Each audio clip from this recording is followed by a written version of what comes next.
Are successful business people just born with all the traits it takes to win at business, or do they develop it along the way? Sort of the age-old nature versus nurture argument.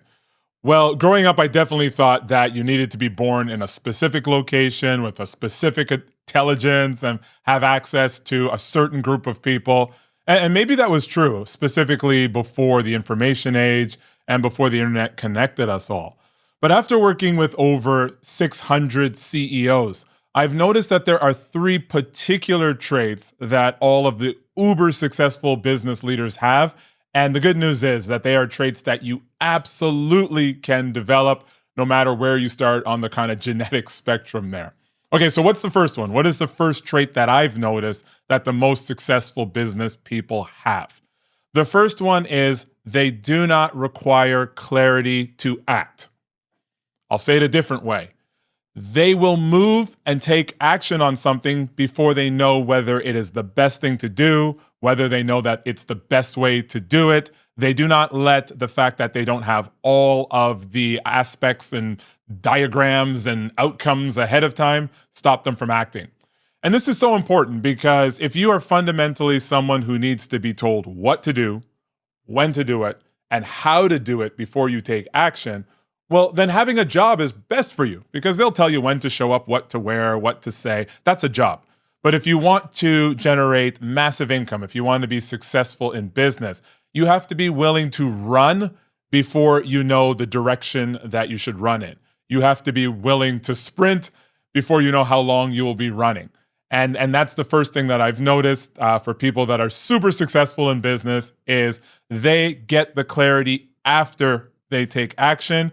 And people who are less successful, they need clarity before they take action. Okay, so that's the first one.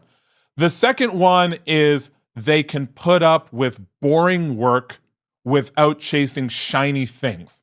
So when I see unsuccessful business leaders, they typically have their attention easily pulled in different direction.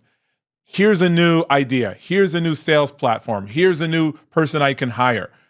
Rather than asking, what is the one thing about our business that is working?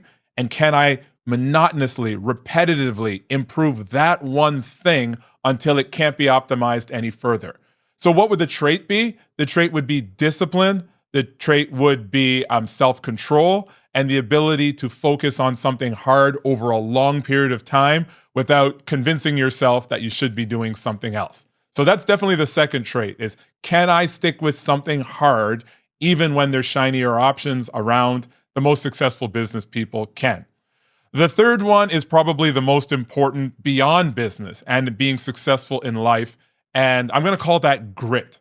So, do I measure myself primarily by the outcomes I get or the effort I put in? Because effort is so much more important than outcomes. If you consistently put the effort in the right area and you're willing to do things before you have clarity and you're willing to sacrifice and discipline yourself, then you're much more likely to be successful than someone who falls apart when things go wrong or who only chases wins. So what grit looks like on the back end is that after something goes wrong, I am able to assess what happened. I'm able to learn from it. I'm able to get back up and work even harder using that as information. Now, what I think is cool about these three traits is they kind of happen sequentially. So yes, you should embody all of these traits at the same time. But if we look at it in a sort of like chronological way, at first, you need to take rapid action on something that is aligned with your values, that adds value to other people, even before you know if it's going to work. Then as you do that, you start looking at the second part of it is, are you willing to stick with the boring, monotonous, repetitive task of perfecting your messaging, perfecting your product, testing markets, tweaking your client avatar? Or do you get distracted by all of these new shiny things as you are in that period of perfecting and growing?